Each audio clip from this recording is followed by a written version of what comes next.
আমরা যা সহ্য করতে পারি না রে, আমাদের জল ব্যবসায় বুক ফেটে যায়।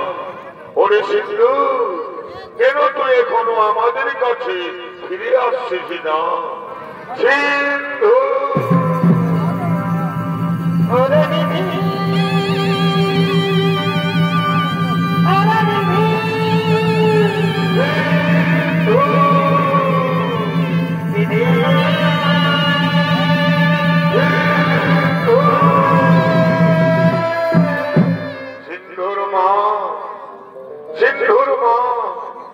আজ আমার মন বড় চঞ্চল।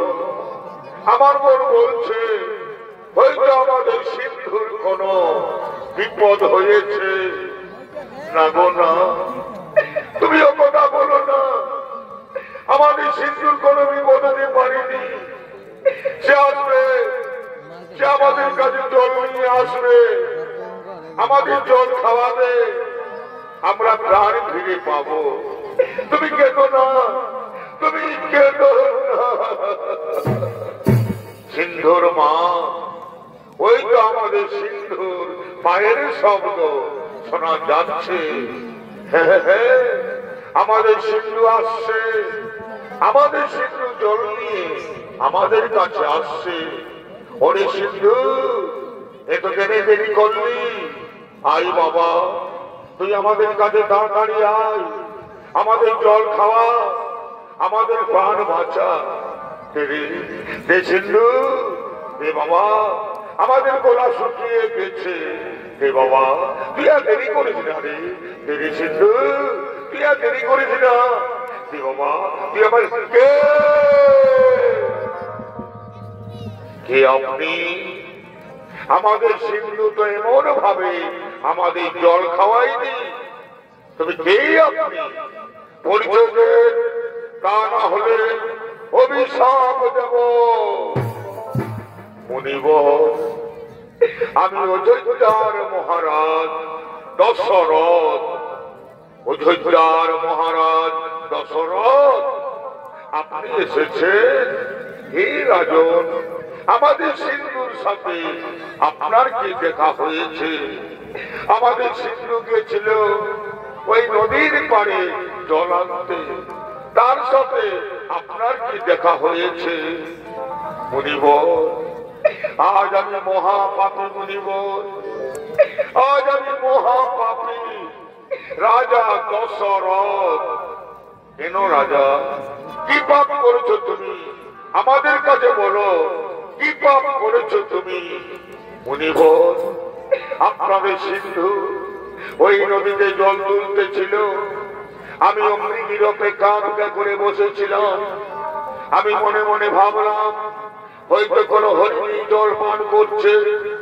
আমি আর কাল বিলম্ব না করে আমি আমার শব্দ বিমান নিক্ষেপ করি, আর সেই মানে আপনাদের সিন্ধুকে আমি হত্যা করেছি। মুনিবর, আমি হত্যা করেছি।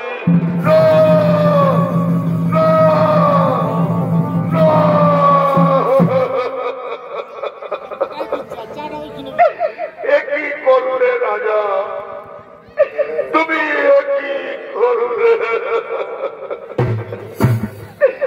তুমি আজ অন্ধ পিতা মাতা একমাত্র সন্তানকে এই পৃথিবী থেকে কেড়ে নিলে। কে আমাদের জল খাওয়াবে? কে আমাদের পথে পথে নিয়ে ঘুরবে? কে আমাদের মুখে অন্ন তুলে দেবে? তুমি আজ একটি প্রাণ কেড়ে নাওনি রাজা, তুমি আজ তিনটা প্রাণ এই পৃথিবী থেকে কেড়ে নিলে। হে রাজা, আজ আমরা যেমন আমাদের পুত্র শোকে হাহাকার করতে করতে আমরা প্রাণ ত্যাগ করব, ঠিক একদিন তুমিও তোমার পুত্র শোকে হাহাকার করতে করতে প্রাণ হারাবে রাজা। এই হলো অন্ধমুনির অভিশাপ। হে মুনিবর, আপনার অভিশাপকে আশীর্বাদ মনে করে আমি মাথা পেতে নিলাম। কিন্তু হে মুনিবর, আমার যে কোনো পুত্র সন্তান নেই, আমি যে পুত্র, আমি যে আটকুড়া রাজা মুনিবর, আমি যে আটকুড়া রাজা দশরথ। কি বললে তোমার পুত্র সন্তান নেই? না, তা হতে পারে না। বন্ধু মুনির অভিশাপ কোনদিন মিথ্যা যাবে না। অচিরে তোমার গৃহে 4টি সন্তান হবে, আর সেই সন্তানের শোকে তুমি একদিন প্রাণ হারাবে রাজা। এই হলো বন্ধু মুনির অভিশাপ। হে রাজন, তুমি একবার আমাদের সিন্ধুর কাছে নিয়ে চলো, তুমি আমাদের সিন্ধুর কাছে নিয়ে চলো।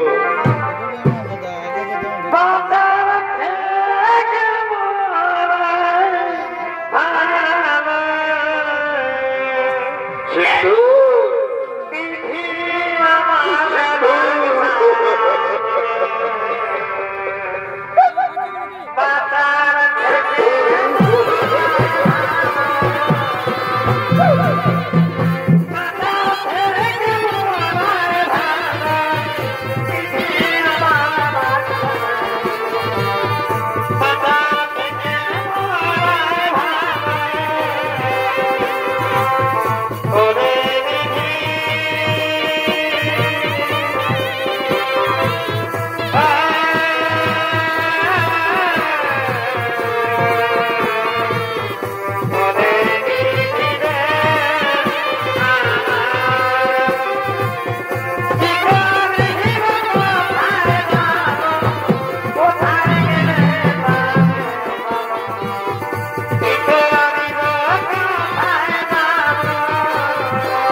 দশরথ রাজার গৃহে 4টি সন্তান হলো।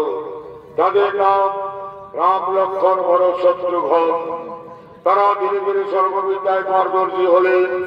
রামচন্দ্র তারকা রাক্ষসকে বধ করলেন, অযোধ্যা উদ্ধার করলেন, হরদর্ভঙ্গ করে মা সীতাকে বিবাহ করে রামচন্দ্র অযোধ্যার রাজদরবারে ফিরে এলেন। এদিকে অযোধ্যার রাজদরবারে মহারাজ দশরথ এবং তার মন্ত্রী সেনাপতিগণ আগমন করছে।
আমার মন্ত্রী সেনাপতিগণ আজ এই মনস্থির করেছি, বংশের পূর্বপুরুষের ন্যায় আমি আমার জ্যেষ্ঠ পুত্র রামচন্দ্রকে অযোধ্যা রাজা করে আমি মানবস্ত সন্ন্যাসন করতে চাই। তোমাদের এই মতামত আমার কাছে তোমরা প্রকাশ করো ভাই। মহারাজ, এ তো অতীত প্রস্তাব মহারাজ। আমরা সকলে চাই অযোধ্যা বাসিত করে চান, এরপর আপনি অযোধ্যা রাজা করুন রামচন্দ্রকে, তাতে আমরা সকলে আনন্দিত আছি মহারাজ। ওরে ওরা আমার মন্ত্রী সেনাপতিগণ, তার জন্য এই মুহূর্তে অযোধ্যার প্রতিটি ঘরে ঘরে সংবাদ জানিয়ে দাও, কাল সুপ্রভাতে আমার জ্যেষ্ঠ পুত্র রামচন্দ্র হবে অযোধ্যা রাজা। তারা যেন সকলে অযোধ্যার হাত বরাবর আসে, আমার ছেলে রামকে সকলে আশীর্বাদ দেন। তার জন্য এই মুহূর্তে অযোধ্যার প্রতিটি ঘরে ঘরে সংবাদ জানিয়ে দাও। তাই হবে মহারাজ, তাই হবে।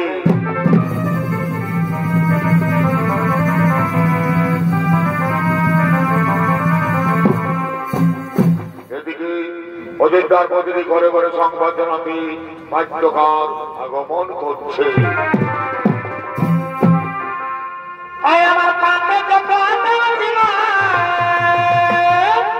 রাম রাম রাম রাম রাম রাম রাম রাম।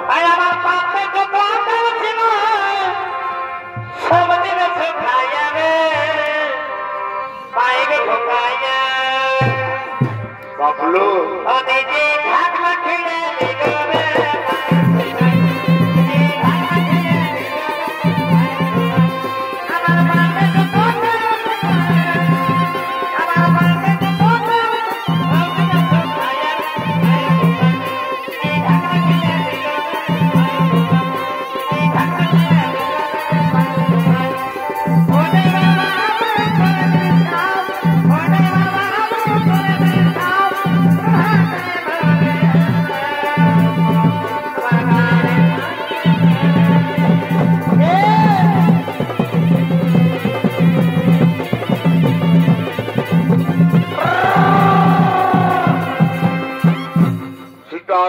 सीताराम सीताराम सीताराम एगोई बछारा তোরা বিড়ি খাবি লাগে বলছি গো।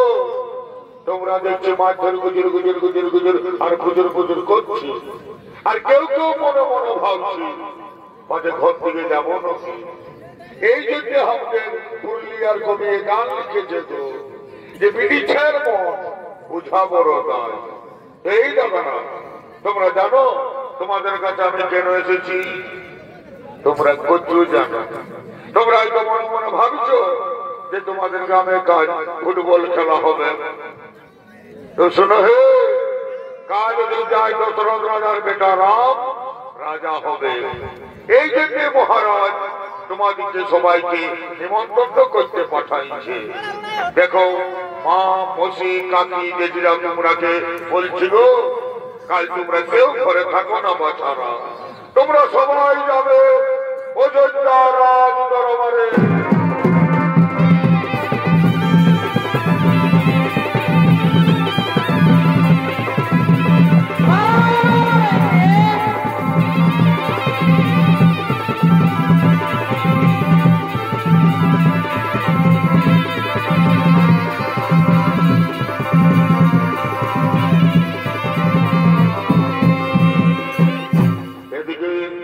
অযোধ্যার অন্তঃপুরে মহারানী কৈকেয়ী এবং তার দাসীগণ আগমন করছে।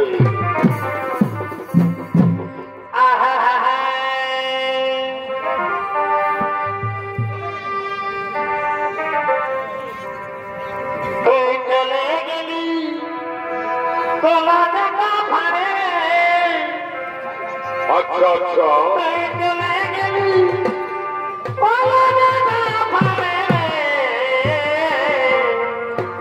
ভাই আমি কানে করি আছাড়ে আছাড়ে।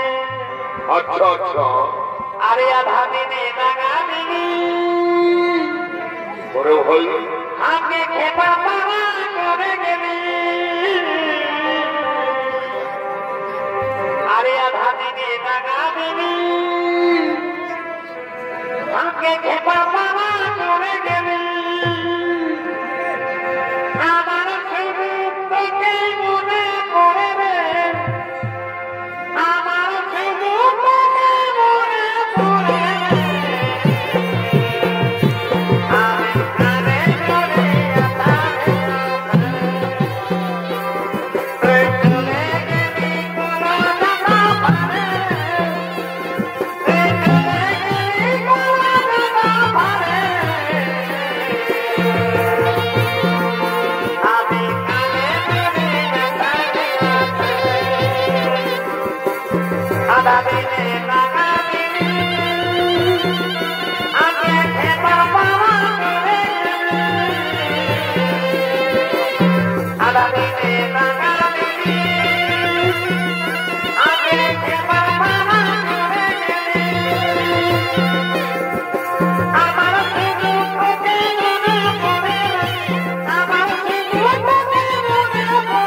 দাসী কল্কি সংবাদ আজ আমার কাছে এনেছি। মহারানী, কাল অযোধ্যা রাজা হবে রামচন্দ্র, এই সংবাদ আমি তোমার কাছে এনেছি। ওরে মন্থরা, একটু অজানুকে সংবাদ আজ আমার কাছে এনেছি। কাল অযোধ্যা রাজা হবে রামচন্দ্র, এর থেকে আর আমার কাছে কি আনন্দের সংবাদ হতে পারে? মন্থরা, এই আমার কোন রত্নহার তোকে আমি পুরস্কারে পুরস্কৃত করলাম। কিছু মহারানী, রাম রাজা হবে আর তোমার এত আনন্দ কিসে? না রে মন্থরা, তুই ও কথা আমাকে বলিস না। রাম আমার জ্যেষ্ঠ পুত্র, সে আমাকে সর্বকর মামা বলে ডাকে, তাই রাম রাজা হলে আমার কোন দুঃখ নেই রে মন্থরা। মহারানী, তুমি ভেবে দেখো, রাম রাজা হলে ভরত হবে রামের দাস, আর তুমি হবে কৌশল্যার দাসী। তার থেকে তোমার মৃত্যু অনেক ভালো রানী।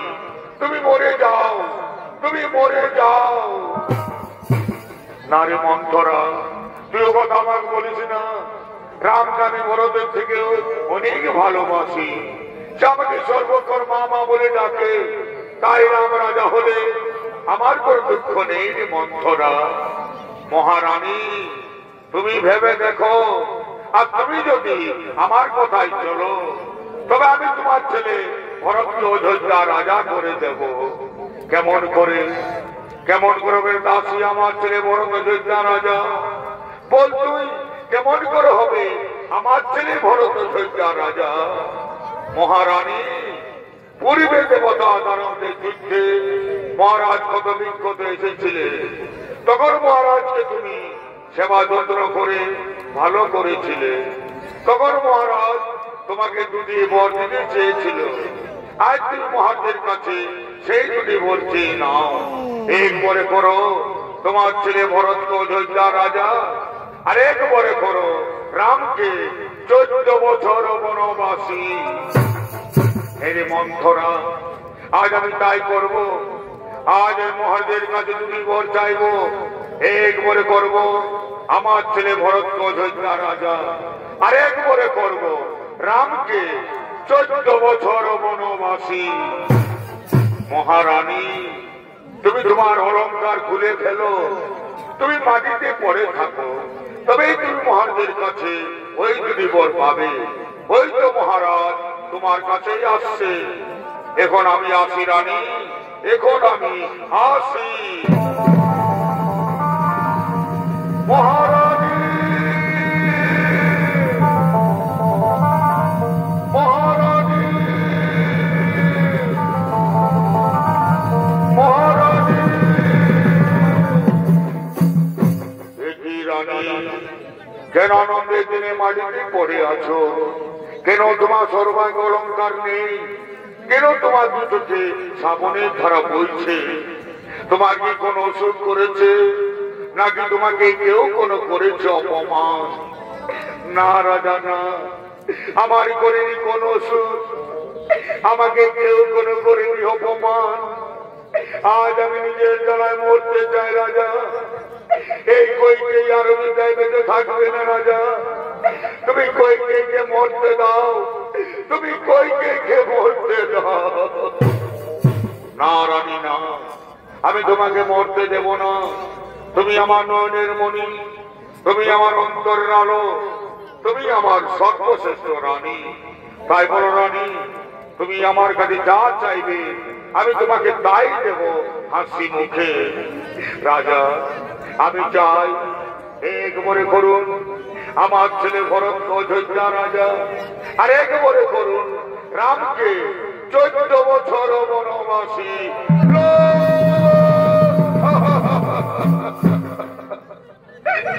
না রানী, না, তুমি এই বর আমার কাছে চেও না। তুমি অন্য বর আমার কাছে চাও। তুমি অন্য বর আমার কাছে যা চাইবে আমি তোমাকে তাই দেব, কিন্তু তুমি আমার কাছে বলছেও না। না রাজা, না, অন্য বর আমার প্রয়োজন নেই রাজা। যদি আপনি আমাকে দেবেন দুটি বর, এক বরে করুন আমার ছেলে ভরত অযোধ্যা রাজা, আরেক মনে করুন রামকে 14 বছর বনবাসী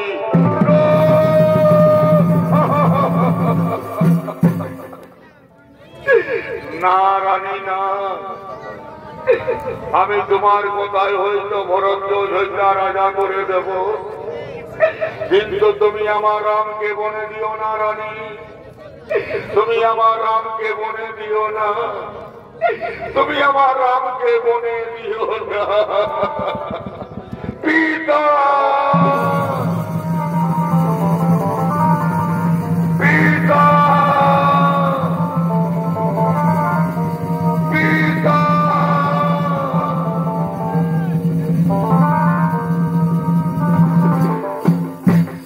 পিতা কেন সিংহাসন ছেড়ে মাটিতে পড়ে আছেন? কি হয়েছে আপনার? কেন আপনি আমার সাথে কথা বলছেন না? মা, মা গো, তুমি তো সকলেই জানো মা, কি হয়েছে আমার পিতা? কেন উনি আমার সাথে কথা বলছেন না? ওরে রাম, তোর পিতা আমার কাছে অঙ্গীকার আবদ্ধ, আজ আমি ওনার কাছে দুটি বর চেয়েছি, এক বরে করতে হবে আমার ছেলে ভরদ্বাজ হইয়া রাজা, আর এক বরে হবে তুমি 14 বছর বনবাসী। মা, এই কথা মা, এই জন্য আমার পিতা পড়ে আছেন মাটিতে। না পিতা না, উঠুন আপনি সিংহাসন গ্রহণ করুন, ভরতকে কোন যোদ্ধা রাজা, রাম হবে 14 বছর বনবাসী। বিদায় পিতা, বিদায় মাতা, বিদায় যোদ্ধাবাসী, তোমরা আমাকে বিদায় দাও। রাম, তুই আমাকে ছেড়ে যাস রাম, তুই আমাকে ছেড়ে যাস। বিদায় পিতা, বিদায় মাতা, বিদায় যোদ্ধাবাসী, রাম।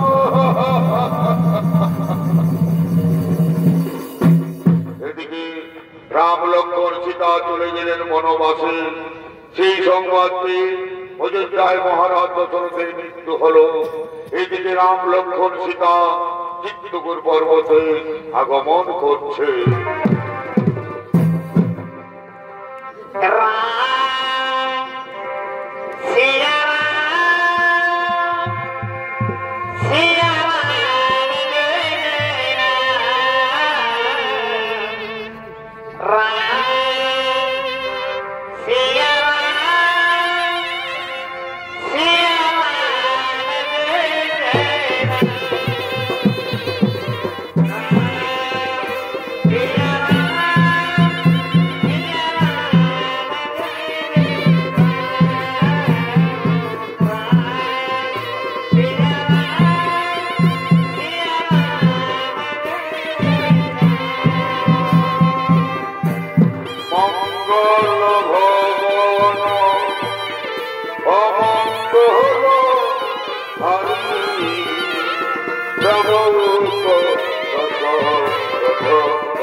অবস্থান করেছেন।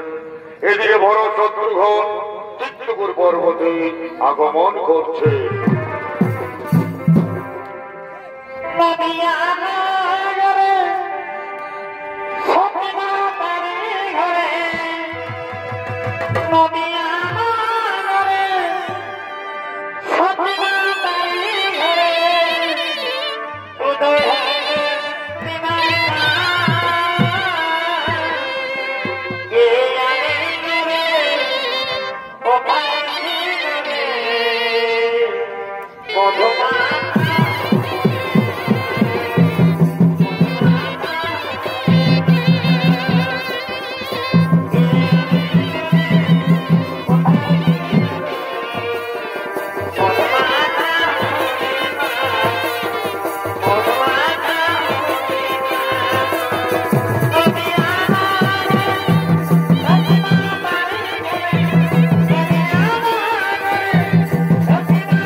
শ্মশানে পরিণত হয়ে গেছে, তাই তো আপনার কাছে আমরা এসেছি দাদা। ওরে ভাই ভরত, পরিদিনটা আমার সুখের কুশলে আছেন তো? আমার পিতা আমার মাতারা কেমন আছেন ভাই? দাদা ও কথা আপনি বলবেন না দাদা। আপনি চলে গেলেন বনবাসে, আর আপনার চোখে আমাদের পিতা হারাম হারাম করতে করতে তিনি চলে গেলেন স্বর্গবাসে। পিতা ওরে ভাই ভরত, একই কথা শোনালে রে ভাই আজ আমাকে, একই কথা শোনালে রে ভাই আমাকে। দাদা আপনাকে নিয়ে যেতে এসেছি আমি অযোধ্যায়, আপনি আমার সাথে ফিরে চলুন, তা নাহলে ভরত আপনার সামনে প্রাণ ত্যাগ করবে। না রে ভাই ভরত, তুইও কথা আমাকে বলিস না। আমি যে পিতৃ সত্য পালনের জন্য 14 বছর এসেছি বনবাসে, আমি যদি অযোধ্যায় ফিরে যাই তবে সূর্য বংশের নামে কলঙ্কিত হবে। ওরে ভাই তুই আমার আদেশে অযোধ্যায় ফিরে যা ভাই। দাদা আপনার আদেশ আমি অমান্য করতে পারি না দাদা, কিন্তু আমি অযোধ্যায় ফিরব না, আমি ফিরব নন্দীগ্রামে। আপনার পায়ের পাদুকা আমার মস্তকে তুলে দিই, নিয়ে যাব নন্দীগ্রামে, সিংহাসনে বসাবো আপনার পাদুকা, আপনার পাদুকায় হবে রাজা, আমি কেবল উপলক্ষ মাত্র। ওরে ভাই এই কথা, এই যে আমার পায়ের পাদুকা, দিন দাদা দিন আমার মস্তকে তুলে আমি নিয়ে যাব নন্দীগ্রামে। দাদা আজ ভরতের শেষ নিবেদন, আমি একের দিন গুনে গুনে 14 বৎসর পার করব। যেদিন 14 বৎসর পূর্ণ হবে সেদিন যদি আপনাকে আমি না দেখি অযোধ্যায়, সেদিন আর ভরত পৃথিবীতে বেঁচে থাকবে না দাদা। সেদিন এই ভরত মরবে, তাকে কেউ রক্ষা করতে পারবে না, কেউ না, কেউ না। ওরে ভাই ভরত, আমি তোকে কথা দিলাম যেদিন 14 বৎসর পূর্ণ হবে সেই দিন আমি অবশ্যই ফিরিব ধৈর্য। এবার তুই ফিরে যা ভাই। বিদায় দাদা, বিদায় দাদা।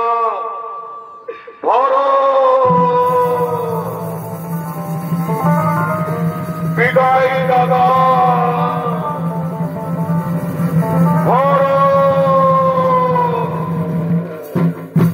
ওরে ভাই লক্ষণ, ভরত চলে গেল। তার কাছে আমরা জানতে পারলাম আমাদের পিতা চলে গেছেন স্বর্গবাসে। তাই তো পুত্রের কর্তব্য হলো পিতাকে পিণ্ড দান করা। ওরে ভাই, আজ আমরা ভিখারি, আজ আমরা অরণ্যের মাঝারে মুনি পথের কাছে ভিক্ষে করব, তারপর আমরা আমাদের পিতাকে পিণ্ড দান করব। সীতা, তুমি এই ফাল্গুন বিকেলে বসে অপেক্ষা করো, এক্ষুনি আমরা ভিক্ষে করে তোমার কাছে ফিরে আসবো। হে প্রভু, আপনি চলে যান ভিক্ষার্থে, আমি আপনার অপেক্ষায় বসে থাকবো প্রভু।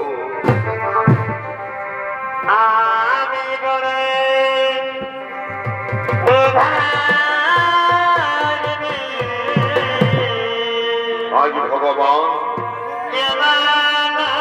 দাঁড়িয়ে দাঁড়িয়ে ভিক্ষে করছে, পিতাকে পিণ্ড দান করিবেন ভগবান।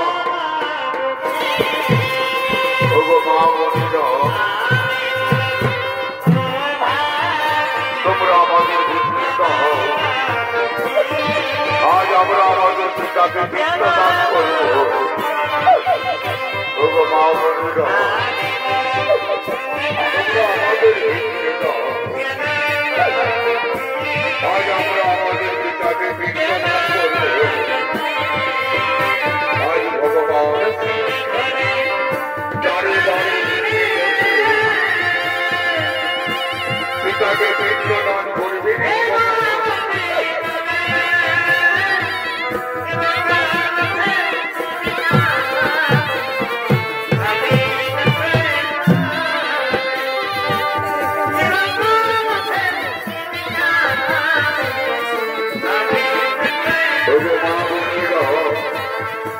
তোমরা আমাদের ভিক্ষে দাও, আজ আমরা আমাদের পিতাকে পিণ্ড দান করব।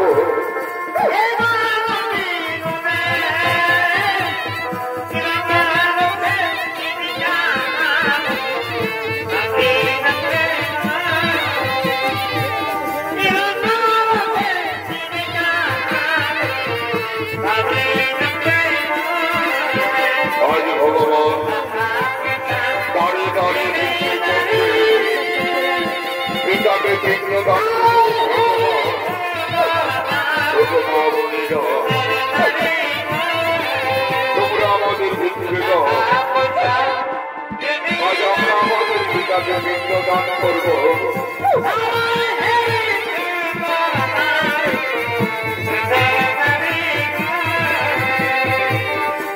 টাকা পয়সা জমিদারি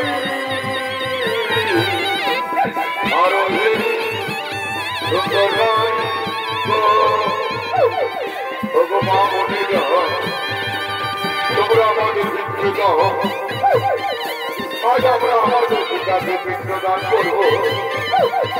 আজ আমরা আমাদের পিতাকে পিণ্ড দান করব।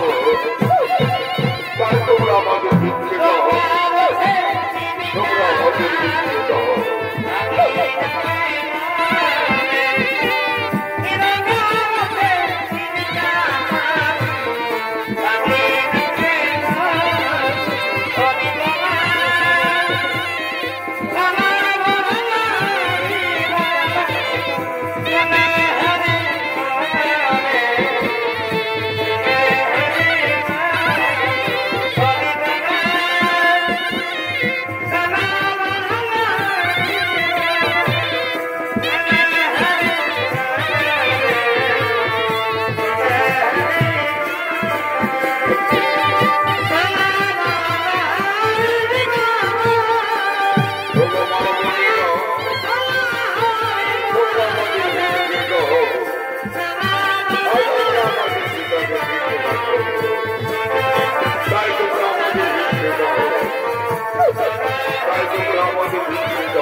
চলে এসেছে ফাল্গু নদী তীরে মা সীতার কাছে। এসে নিয়ে মহারাজ মা সীতাকে বলছে, মা সীতা, মা গো, আমি তোমার কাছে এসেছি মা। হে পিতা, আপনার চরণে আমার শতকোটি প্রণাম পিতা, আপনার চরণে আমার শতকোটি প্রণাম গ্রহণ করুন পিতা। তথাস্তু মা সীতা। হে মা সীতা, আমার ছেলেরা আমাকে পিণ্ড দান দেয়নি মা, তাই তো আমি স্বর্গে যেতে পারি না মা। আমার জন্য স্বর্গের দ্বার চিরতরে বন্ধ হয়ে আছে। হে পিতা, আপনার ছেলেরা গেছে ভিক্ষে করতে, ওনারা ফিরে এলে আপনাকে পিণ্ড দান করবেন পিতা। ততক্ষণ আপনি আমার কাছে বসে অপেক্ষা করুন পিতা।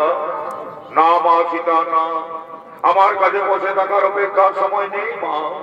আমাকে যদি তাড়াতাড়ি পিণ্ড দান করা না হই, তবে আমি কোনোদিন স্বর্গে যেতে পারবো না মা। তাই হে মা সীতা, তুমি আমাকে পিণ্ড দান করো মা। হে পিতা, আজ আমার কাছে কিচ্ছু নেই পিতা, আজ আমি আপনাকে কিসের পিণ্ড দান করবো পিতা? আজ আমি আপনাকে কিসের পিণ্ড দান করবো পিতা? হে মা সীতা, তুমি আমাকে ফাল্গু নদী তীরে বালির পিণ্ড দান করো মা। আমি সেই বালির পিণ্ড খেয়ে এক্ষুনি চলে যাব স্বর্গবাসে। হে পিতা, হ্যাঁ, আজ আমি তাই করবো পিতা। আজ আমি আপনাকে বালির পিণ্ড দান করবো পিতা।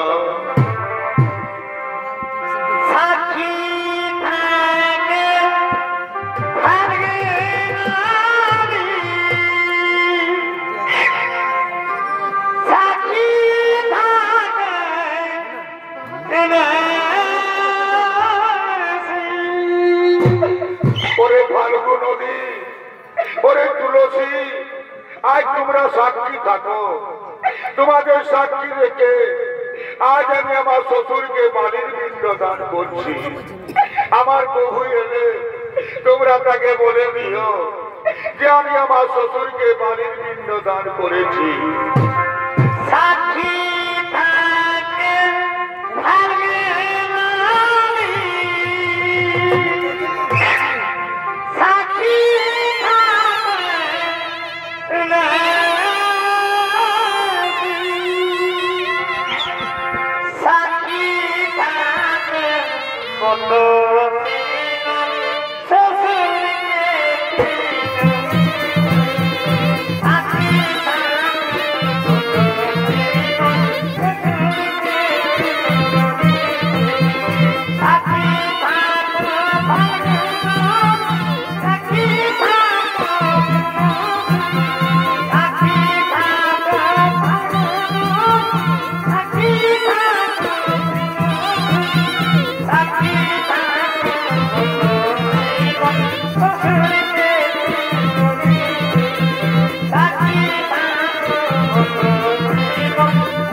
বালির পিণ্ড দান করবো পিতা।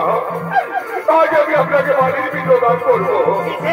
আসুন পিতা, আপনি আমার কাছে বলুন, আজ আমি আপনাকে বালির পিণ্ড দান করবো পিতা।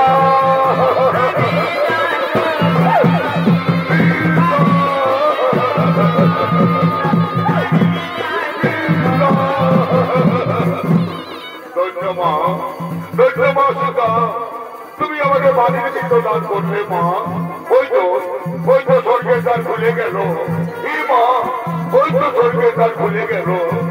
এবার আমি চলে যাবো স্বর্গবাসে। এবার আমি চলে যাবো স্বর্গবাসে। এবার তুমি আমাকে বিদায় দাও মা। এবার তুমি আমাকে বিদায় দাও। না পিতা, না, তুমি আমাকে ছেড়ে চলে যেও না পিতা। তুমি আমাকে ছেড়ে চলে যেও না। তুমি আমাকে ছেড়ে গেলে আমি আর বাঁচবো না পিতা। আমি উপায় নেই মা, উপায় নেই মা সীতা। আজ আমি তোমার কাছে থাকতে পারবো না মা, আজ আমি তোমার কাছে থাকতে পারবো না। এবার আমি চলে যাবো স্বর্গবাসে। বিদায় মা, বিদায় মা, বিদায় মা।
এইবার আমরা ভিক্ষে করে ফিরে এসেছি, এইবার আমরা আমাদের পিতাকে পিণ্ড দান করবো সীতা।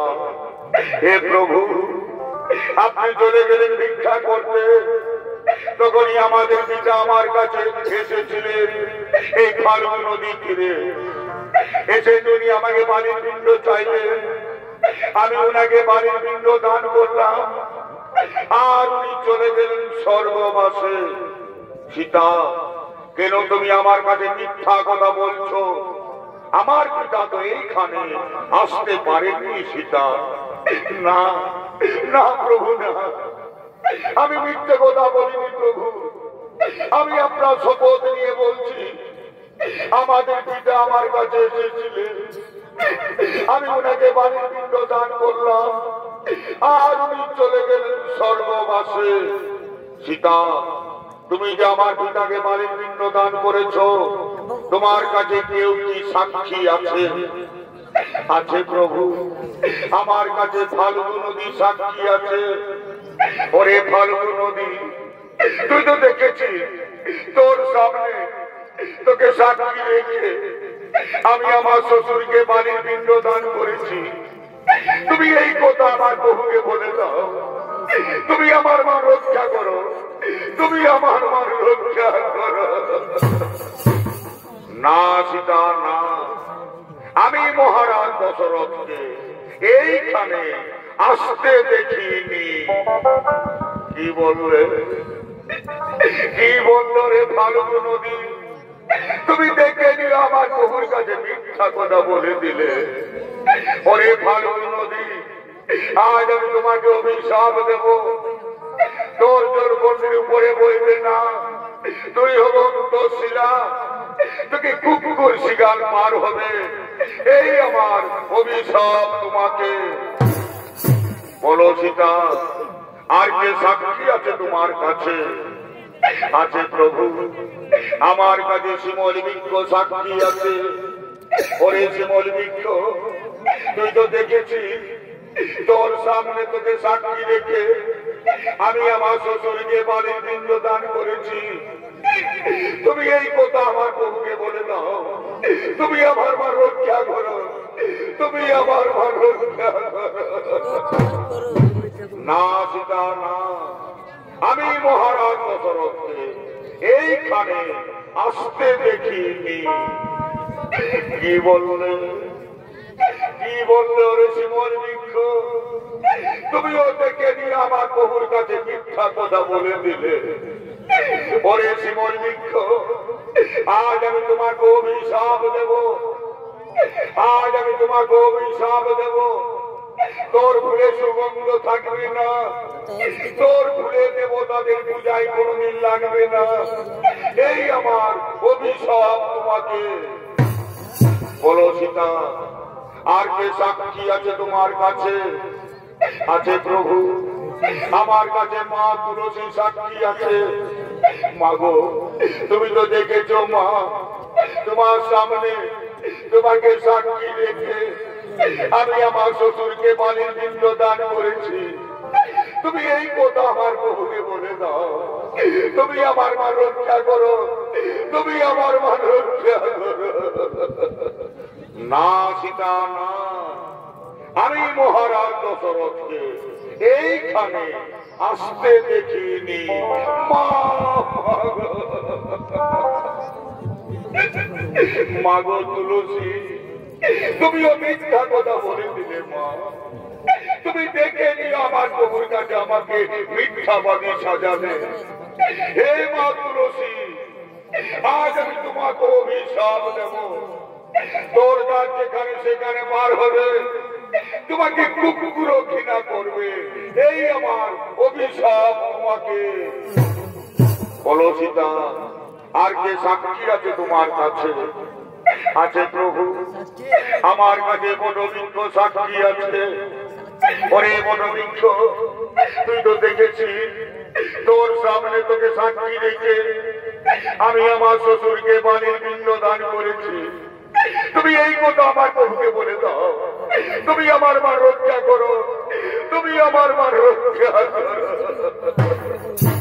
হে মা সীতা, হে প্রভু রামচন্দ্র, আপনি চলে গেলেন ভিক্ষা করতে, তখনই আপনার পিতা মহারাজ এসেছিলেন ফাল্গু নদী তীরে। এসে নিয়ে মহারাজ মা সীতাকে বালির পিণ্ড চাইলেন। মা সীতা মহারাজকে বালির পিণ্ড দান করলেন। তখনই মহারাজ চলে গেলেন স্বর্গবাসে। এটা আমি নিজের চোখে দেখেছি প্রভু, আমি জীবন মনে মিথ্যা কথা বলিনি প্রভু। মা সীতা যা বলেছেন তা সম্পূর্ণ সত্য ঘটনা প্রভু। ধন্য ধন্য রে বটবৃক্ষ, তুই আজ আমার মা রক্ষা করলি। ওরে বটবৃক্ষ, আজ আমি তোমাকে আশীর্বাদ দেব। সত্য ত্রেতা দাপর কলি, 4 যুগ তুই অমর হয়ে থাকবি। তোর পাতা তোর গাছ থেকে কোনদিন ধরে শেষ হবে না। তোর ছায়া থাকবে শান্তি শীতল স্নিগ্ধ। তোর ছায়া নিতে যেজন বসবে সে চির শান্তিতে থাকবে। তুই চিরদিন অক্ষয় পথ হয়ে থাকবি। এই আমি তোমাকে আশীর্বাদ দান করলাম প্রভু। এবার তো মিথ্যে বলিনি প্রভু, এবার আমি মিথ্যে বলিনি। ওঠো সীতা, আমি প্রমাণ পেলাম সত্য তুমি আমার পিতাকে বালির পিণ্ড দান করেছ। তাই নারী হয়ে জগতের মুখে পিণ্ড দানের খ্যাতি যুগে যুগে মানবের মুখে অমর হয়ে থাকবে। এই আমি তোমাকে আশীর্বাদ দান করলাম। শুনো সীতা, শুনো ভাই লক্ষণ, এইবার আমরা চিত্রকূট পর্বত ছেড়ে চলে যাব পঞ্চপতি বনে। আজ দুহাত তুলে বলবে কৃষ্ণ না, রাধে রাধে, পূর্ণ হবে সকল মনস্কার। আজ দুহাত তুলে বলবে কৃষ্ণ না, পূর্ণ হবে সকল মনস্কার। সীতারাম সীতারাম। আজ প্রেমানন্দে বাহু তুলে, আজ প্রেমানন্দে বাহু তুলে না করে মন পথে পথে। আজ প্রেমানন্দে